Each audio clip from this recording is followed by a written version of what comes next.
Hello everyone, once again welcome back to our YouTube channel. तो आज के इस क्लास में हमें लेसन नंबर 1 को कंप्लीट करना है। पार्ट 2 क्लास है ये आज की ये जो क्लास है। इससे पहले की जो हमारी पार्ट 1 क्लास थी, मतलब कि इसी लेसन की जो पार्ट 1 क्लास थी, उसमें हमने इस लेसन के आधे से ज़्यादा कॉन्सेप्ट को डिस्कस कर लिया था। कुछ ऐसे टॉपिक है, कुछ ऐसे कॉन्सेप्ट है जो कि हमारी प्रीवियस क्लास में कवर नहीं हो पाए थे।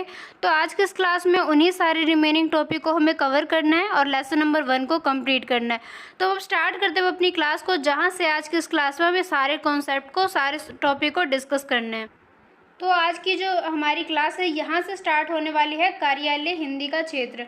इससे पहले की जो हमारी पार्ट 1 की क्लास थी, अगर आपने उसको नहीं देखा है तो पहले आप उसको देखना, देन उसके बाद में आज की क्लास देखना, क्योंकि आप डायरेक्टली अगर ये पार्ट 2 क्लास देखते हो तो आपको समझ तो आ जाएगा, लेकिन उतने स्ट्रॉन्ग तरीके से नहीं आएगा जितना अगर आप पार्ट 1 को देखें देन उसके बाद में आज की क्लास देखोगे। देखो, मैं ऐसा इसलिए कह रही हूँ क्योंकि देखो, जो पार्ट 1 की क्लास थी उसमें हमने इस लेसन के सारे बेसिक कॉन्सेप्ट को डिस्कस किया था।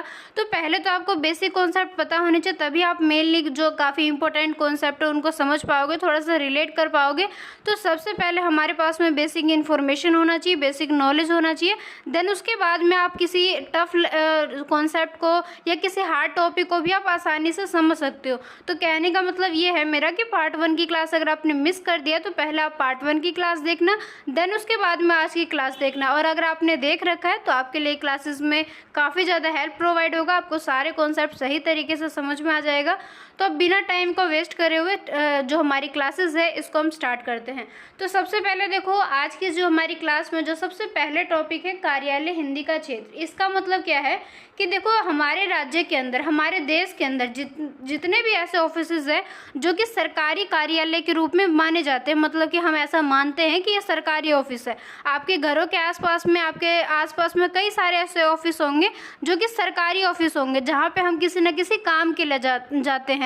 जितने भी ऐसे कार्यालय हैं सभी का अपना अपना एक काम होता है, जिसके लिए जिसको जो भी काम रहता है हम उसके पास में चले जाते हैं। जैसे कि मान लो एग्जाम्पल के लिए कोई बिजली विभाग है, तो हमारी अगर कोई भी बिजली से प्रॉब्लम है, कोई भी हमारी ऐसे इलेक्ट्रिसिटी से रिलेटेड कोई भी हमारी दिक्कत है, तो हम क्या करेंगे, बिजली विभाग के पास में जाएंगे, क्योंकि वो एक सरकारी ऑफिस है जो कि हमारी प्रॉब्लम को सॉल्व कर देंगे। हो सकता है हमारी कोई पानी की समस्या हो तो हम क्या करेंगे, उस वाले ऑफिस में जाएंगे। तो कहने का मतलब ये है कि जितने भी ऐसे सरकारी कार्यालय है जो कि एक सरकारी नाम से जाने जाते हैं, उनका जो काम है, नियंत्रण है, कंट्रोलिंग का काम है, ये सरकार के द्वारा किया जाता है। इसका मतलब क्या हो गया कि वो सरकारी कार्यालय हो गया। तो हम यहाँ पे बेसिकली बात करें कार्यालय हिंदी का क्षेत्र। तो जितने भी ऐसे कार्यालय हैं जिनके जो क्षेत्र है जहाँ पर हिंदी लैंग्वेज का यूज़ किया जाता है, तो यहाँ पर देखो मान्यता के बारे में बात करेंगे। जैसे कि हम फर्स्ट क्लास में भी इस चीज़ को डिस्कस करते आ रहे हैं कि हमारी जो हिंदी भाषा है, जब इसको संवैधानिक तौर पर, जब इसको प्रावधान में इस चीज़ को डिफाइन किया गया था, डिस्कस किया गया था कि अब हमारे देश में हिंदी भाषा को मान्यता मिल चुकी है। तो ये उस टाइम की बात के अकॉर्डिंग अगर हम बात करेंगे तो जितने भी ऐसे हमारे कार्यालय हैं इन सभी में हिंदी भाषा बोली जाएगी। मतलब कि जितने भी भारत सरकार के किसी भी सरकारी कार्यालय के अंतर्गत कोई भी कार्य किया जाएगा, कोई भी काम किया जाएगा, चाहे उसके अंतर्गत कोई भी कर्मचारी है, कोई भी अधिकारी वर्ग है, कोई भी उच्च पोस्ट पे कोई व्यक्ति है, तो लोग जो भी काम करेंगे कार्यालय से रिलेटेड, इन सभी में जो है हिंदी भाषा का यूज़ करेंगे। और साथ ही इस चीज़ को हमारे राजभाषा नियम 1776 में इस चीज़ को पूरा क्लियर कर दिया गया था, कोई भी कन्फ्यूज़न नहीं रहे, इस वजह से यहाँ पर इस चीज़ को क्लैरिफिकेशन दे दिया गया था। साथ ही साथ इसके अनुसार हमने देखा कि केंद्र सरकार के जितने भी मंत्रालय है, जितने भी हमारे आयोग है, जितने भी हमारी समिति है, कहने का मतलब ये है कि हमारे देश के अंतर्गत जो हमारी संसद होगी, हमारी विधानसभा होगी, हमारे जितने भी ऐसे कार्यालय होंगे, शिक्षा के हमारे जितने भी संस्थान होंगे, सांस्कृतिक प्रतिष्ठान होंगे, जितने भी ऐसे हमारे निगम होंगे, इन सभी में जो है हिंदी भाषा का यूज़ किया जाएगा। इस चीज़ को यहाँ पे बताया गया था। साथ ही साथ यहाँ पे जितने भी कार्यालय में काम किए जा रहे इनको हिंदी के क्षेत्र के रूप में मान्यता मिल गई थी, कि इनको एक परमिशन मिल गया था कि अब हिंदी जो भाषा है इसी को एक मान्यता मिलेगी, इसी के अंतर्गत काम किए जाएंगे। तो यहाँ पे देखो सबसे इम्पोर्टेंट लाइन ये है, लेकिन जो हमारी प्रशासन की व्यवस्था है इसने क्या किया था, जब हिंदी भाषा को निर्धारित कर दिया गया था, मान्यता मिल चुकी थी। उसके बाद में भारत के जितने भी ऐसे राज्य हैं, जितने भी स्टेट है, चाहे आप जहाँ पे भी रहते हो, चाहे मैं कहीं भी रहती हूँ, कहने का मतलब है हमारे देश में जितने भी राज्य हैं उन सभी को 3 भागों में यहाँ पे बांट दिया गया था। तो इनको 3 भागों में जो बांटा था, तो इसको क, ख और ग इस तरीके से बांटा गया था। सबसे पहले देखो, क क्षेत्र के अंतर्गत ये जितने भी आपको स्टेट दिखाई दे रहे, जितने भी राज्य हैं, इन सभी को क के अंतर्गत माना गया था। और ये जैसे कि ख क्षेत्र के अंतर्गत गुजरात, महाराष्ट्र, पंजाब, अंडमान और चंडीगढ़, ये सारे जो है हमारे ख क्षेत्र के अंतर्गत आ गए थे। और क और ख के अलावा जितने भी रिमेनिंग राज्य रह गए, जितने भी बचे हुए राज्य रह गए, उन सभी को यहाँ पे ग क्षेत्र के अंतर्गत बता दिया गया था। तो यहाँ पे जो है 3 भागों में डिवाइड कर दिया गया था। तो यहाँ तक की तो बात होगी विभाजित करने की। उसके बाद में देखो इम्पोर्टेंट लाइन यहाँ से स्टार्ट होते हैं कि जब इन 3 भागों में बांट दिया गया था, उसके बाद में क्या बताया गया था कि जितने भी ऐसे राज्य हैं जो कि मतलब क से अलग हुए थे, इसके अंतर्गत जितने भी ऐसे राज्य आते जो कि इससे अलग हुए, जैसे कि उत्तराखंड हो गया, छत्तीसगढ़ हो गए, ये सभी राज्य जो है अपने अपने कैटेगरी में अपने अपने वर्ग के अंतर्गत ही रह चुके थे। और सबसे इम्पोर्टेंट लाइन, जो क वर्ग में जितने भी राज्य आते हैं, जैसे कि ये जितने भी राज्य आपको दिखाई दे रहे क के अंतर्गत, यहाँ पर जो है जितने भी कामकाज किए जाएंगे इनके सरकारी ऑफिस में, जैसे कि मैं आपको एग्जांपल बताती हूँ। मान लो हरियाणा में कोई राज्य है, मतलब सॉरी मैं थोड़ा सा गलत बोलते, हरियाणा है तो ऑलरेडी राज्य है।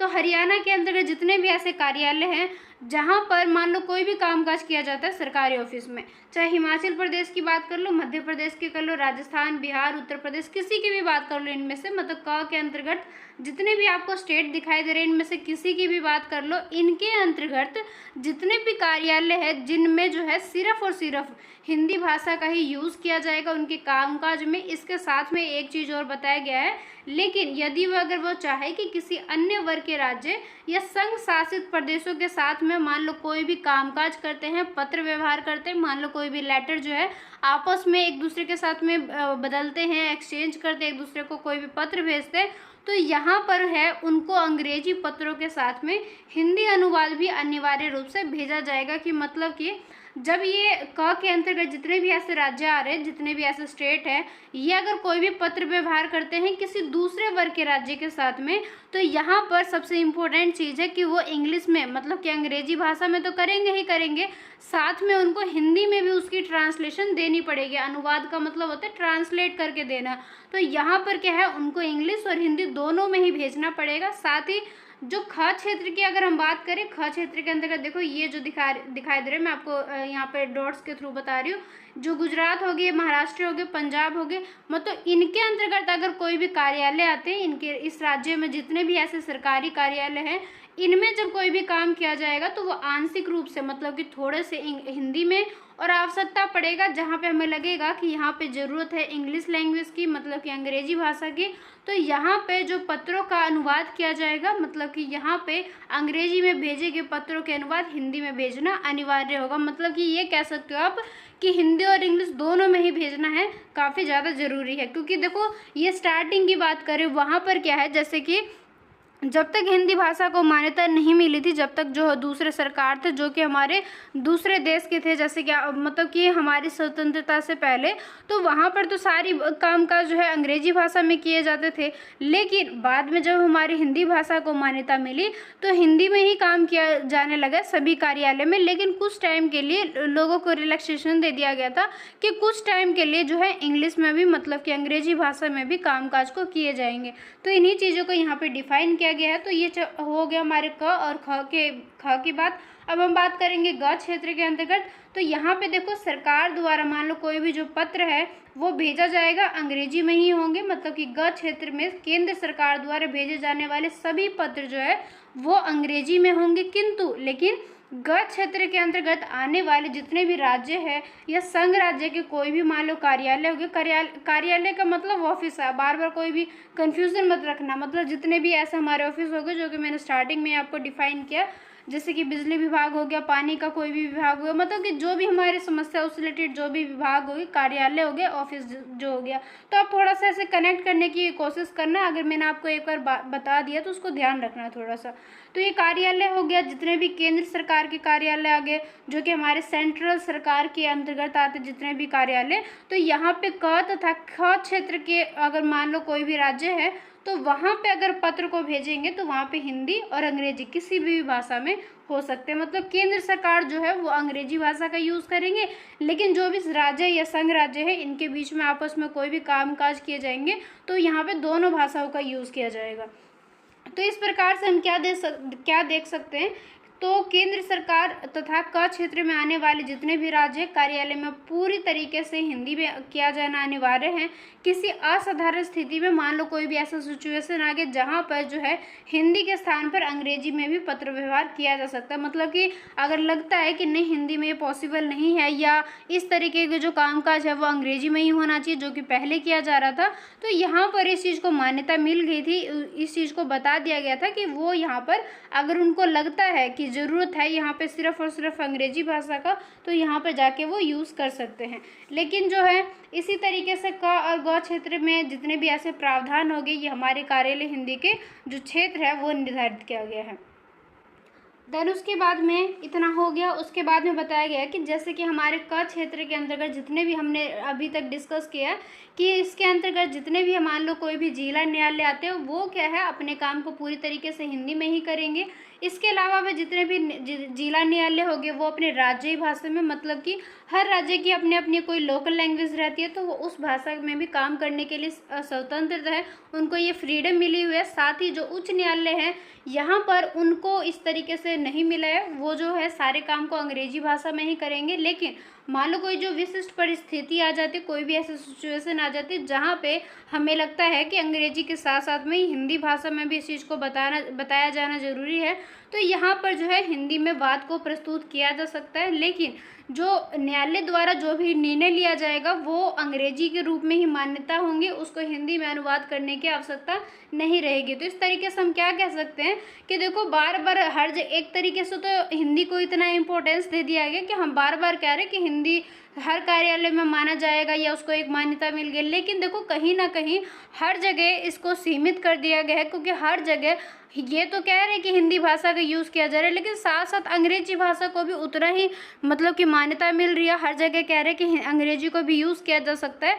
तो इस तरीके से हम क्या कह सकते हैं कि कार्यालय हिंदी का जो क्षेत्र है ये विशाल, मतलब कि काफ़ी बड़ा होते हुए भी अनेक सारे विभिन्न सारे उपबंधों और नियमों द्वारा इसे सीमित किया गया है। इस लाइन का मतलब ये है कि यहाँ पे देखो हम बार बार डिस्कस कर रहे हैं कि हिंदी भाषा को मान्यता मिली है, हिंदी के रूप में सारे कामकाज किए जाएंगे, लेकिन कहीं ना कहीं अंग्रेजी भाषा को भी हम साथ साथ ही लेके चल रहे हैं कि अंग्रेजी भाषा का भी यूज़ किया जा सकता है। जब किया ही जा सकता है तो हिंदी की क्या वैल्यू रहेगी? समझ रहे हो मेरी बात को? मतलब कि मैं क्या बताना चाह रही हूँ आपको कि दोनों को ही हम लेके ही चल रहे हैं, तो हिंदी की इम्पोर्टेंस कैसे रह गई? तो इस वजह से हिंदी को इतना विशाल मानते हुए भी कहीं ना कहीं इसका जो एरिया है वो सीमित कर दिया गया है, मतलब कि लिमिट रह चुकी है इसके।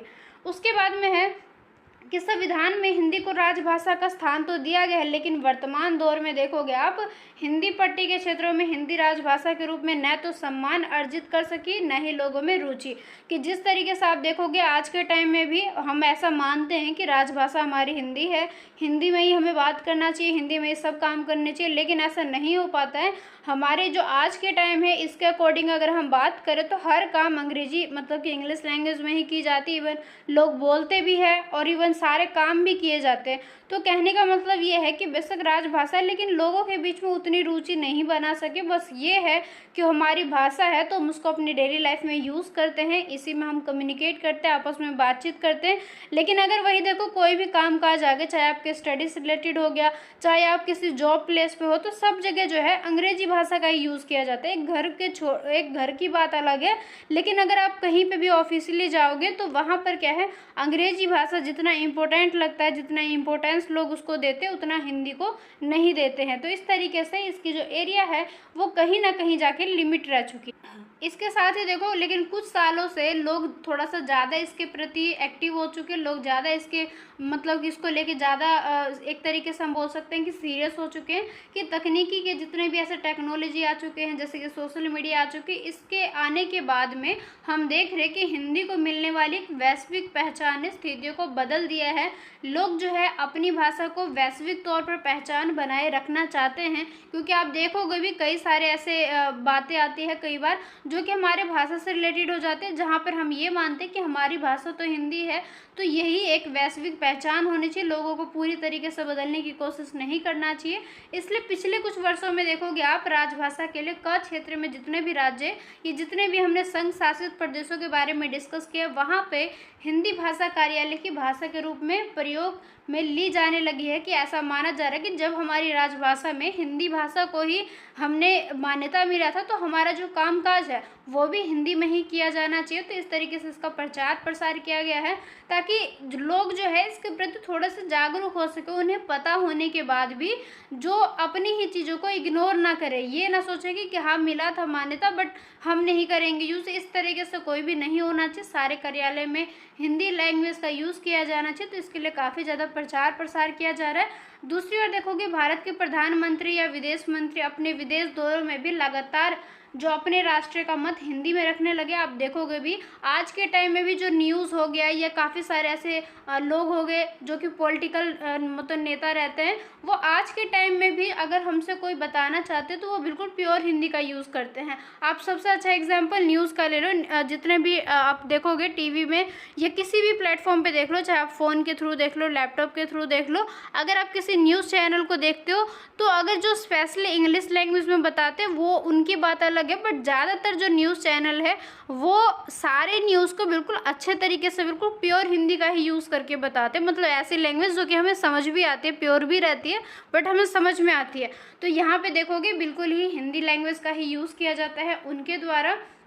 इसके साथ में ही देखोगे जितने भी ऐसे सरकारी कार्यालय में, यहाँ पे जितने भी उच्च अधिकारी है, जो कि टॉप जो लेवल होता है वहाँ पे जो कामकाज करते हैं, जो उच्च अधिकारी कहलाते हैं, उन्होंने अपने मंत्रालय में, अपने संस्थानों में जो उनके नीचे काम करने वाले व्यक्ति हैं, जिसे हम अधीनस्थ बोलते हैं, मतलब कि हमारे से नीचे काम करने वाले लोग, उनको कार्यालय में दिशा निर्देश दिया गया है। उनको एक तरीके से ऑर्डर दिया गया है कि वो जितने भी कामकाज करेंगे वे राजभाषा के संवैधानिक प्रावधानों का पालन सक्रियता से करेंगे। मतलब कि काफ़ी ज़्यादा सीरियस तरीके से उनको अपनी राजभाषा के अंतर्गत ही सारे दिशा निर्देशों को मानना है कि हमारे जो प्रावधान बने हुए हमें उसके अकॉर्डिंग ही चलना है, उससे अगेंस्ट होके हमें किसी भी काम को नहीं करना है। तो इस तरीके से इन सारी चीज़ों को यहाँ पे बताया गया है। साथ ही राजभाषा संबंधी जितने भी ऐसे प्रावधान बनाए गए जो कि हमारे उच्च न्यायालय या उच्चतम न्यायालय में राजभाषा के रूप में अंग्रेजी में कामकाज करने की स्वीकृति मिली हुई है, लेकिन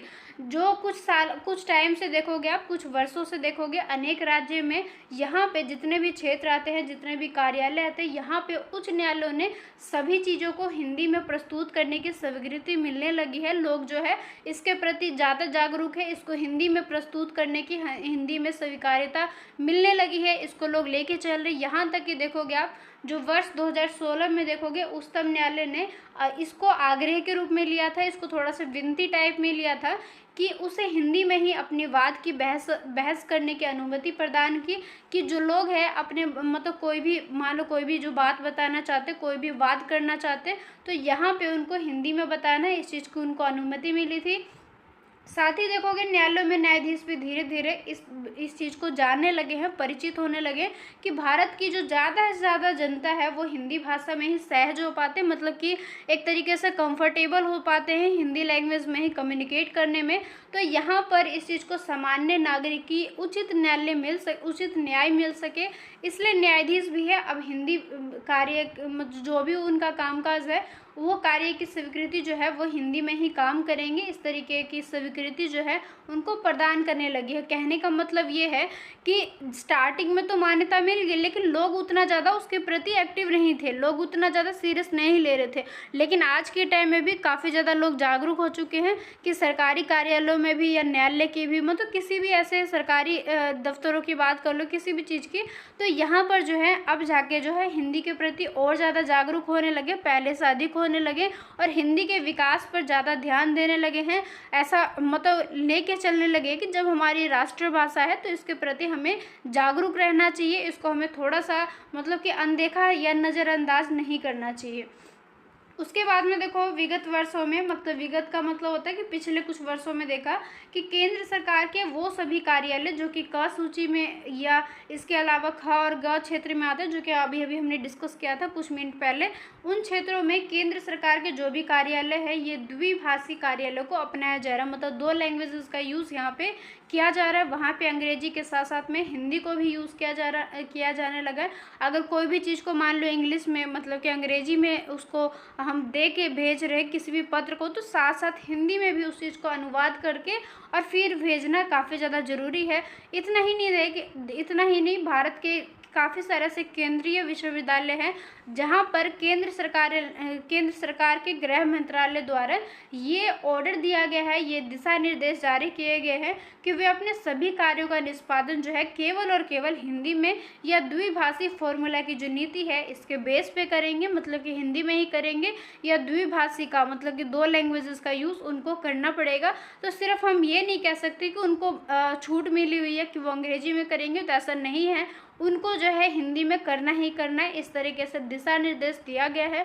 काफ़ी सारे ऐसे आप देखोगे विश्वविद्यालय, जैसे कि इस दिशा में दिल्ली विश्वविद्यालय जैसे काफ़ी ज़्यादा जो टॉप लेवल पे जो विश्वविद्यालय है इनके द्वारा इस नीति का पालन भी किया जा रहा है। आप देखोगे इसी आप सब्जेक्ट की बात कर लो, देखो इसमें कितनी ज़्यादा प्योर लैंग्वेज का यूज़ किया गया है। मतलब एक तरीके से हिंदी के विकास पे या हिंदी के बारे में काफ़ी ज़्यादा विकास के तौर पर ध्यान दिया गया और उसके अकॉर्डिंग ही सारी चीज़ों को बताया गया है। इसके अलावा भी आप देखोगे, मान लो आपका कोई भी अदर सब्जेक्ट है बट आपने उसको हिंदी मीडियम में लिया है, तो वहाँ पर आपको हिंदी में इस तरीके से बताया जाएगा ताकि आप समझ सको सारी चीज़ों को। तो इस तरीके से हिंदी पे काफ़ी ज़्यादा ध्यान दिया जाने लगा है। लोग जो है इसके प्रति और ज़्यादा जागरूक हो चुके हैं आज के टाइम में। इसके साथ में ही देखोगे आप पिछले कुछ वर्षों में, वो तो कुछ हमारे हाल फिलहाल के वर्षों में जनसंचार के क्षेत्र में ज़्यादा से ज़्यादा प्रगति कर लिया, मतलब कि काफ़ी ज़्यादा डेवलप हो चुका है ये एरिया।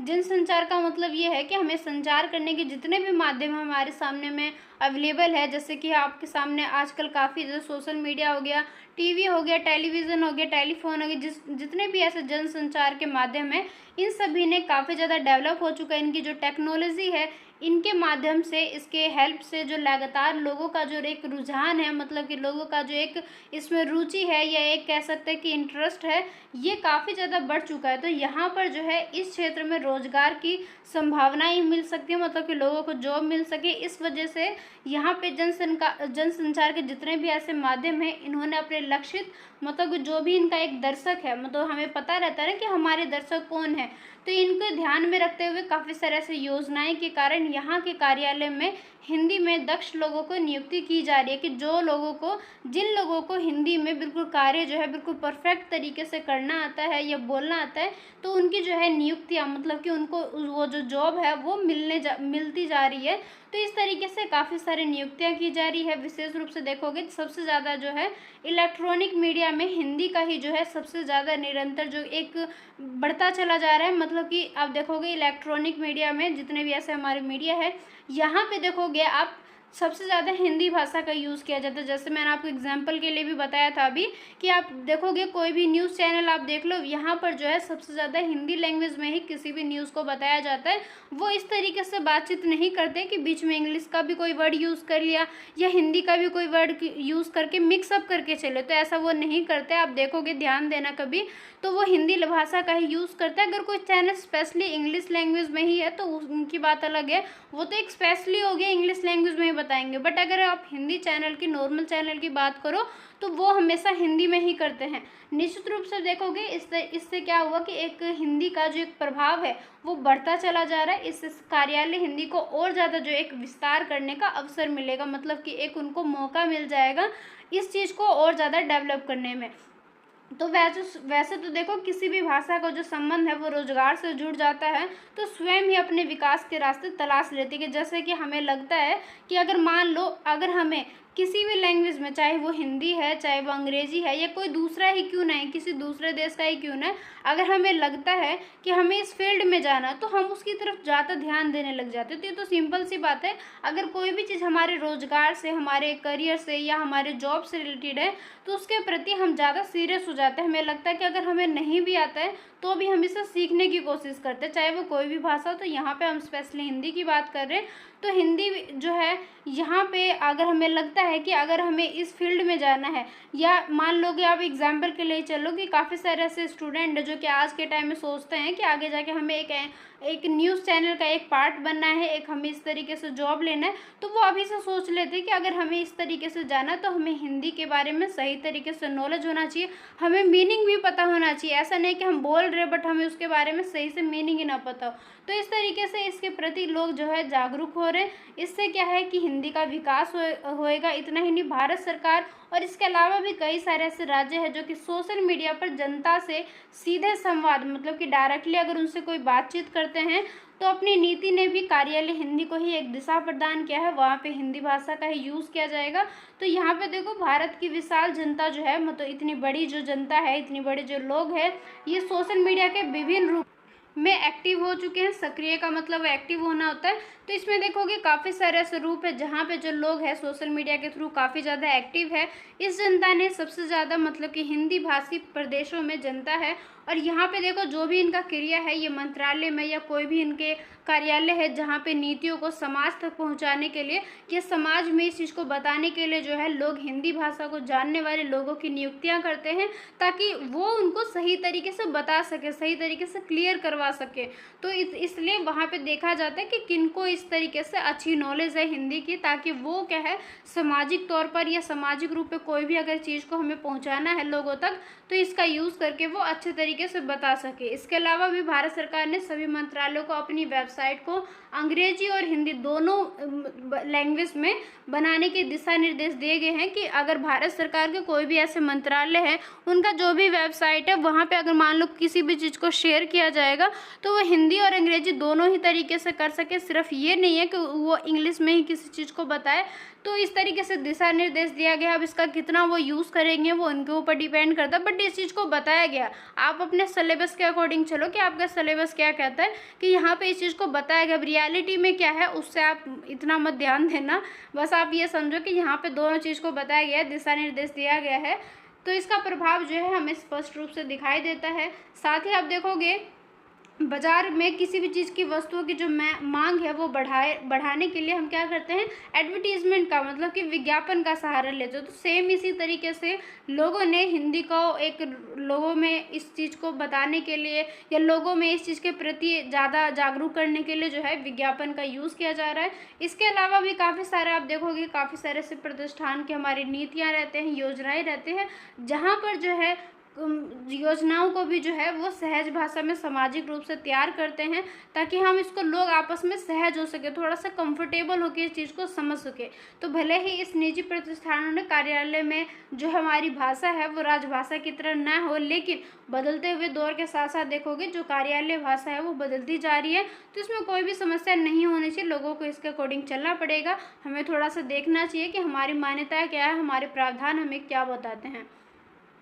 इसके साथ ही बताया गया कि जिस तरीके से हिंदी के विकास में देखोगे, हिंदी के डेवलप करने में जो भी अगर हमें लगता है कि जैसे कि इसके प्रचार प्रसार किया जाता है, मतलब कि हम इसे लोगों तक पहुंचाने के काफ़ी सारे माध्यमों का यूज़ करते हैं, लेकिन इसके साथ में इस चीज़ को दिशा निर्देश में, मतलब इसका जो भी एक रूल रेगुलेशन है उसमें इस चीज़ को बताया भी गया है कि मान लो अगर हम मानते हैं कि हिंदी के विकास होना चाहिए, लेकिन हिंदी के विकास के साथ ही हमें लगता है कि किसी दूसरी भाषा को या किसी दूसरी बोली को अगर हम इसे सहज रूप से आ सकते हैं, मतलब कंफर्टेबल हो सकता है ये लोगों के लिए, तो उसे स्वीकार किया जाना चाहिए, उसे नकारना नहीं चाहिए। तो हमें उसमें थोड़ा सा परिवर्तन करना अपेक्षित है, मतलब कि नॉर्मल है, थोड़ा सा चेंजेस हम उसमें कर सकते हैं। और यही सही है कि आने वाला जो समय है वो हिंदी का है।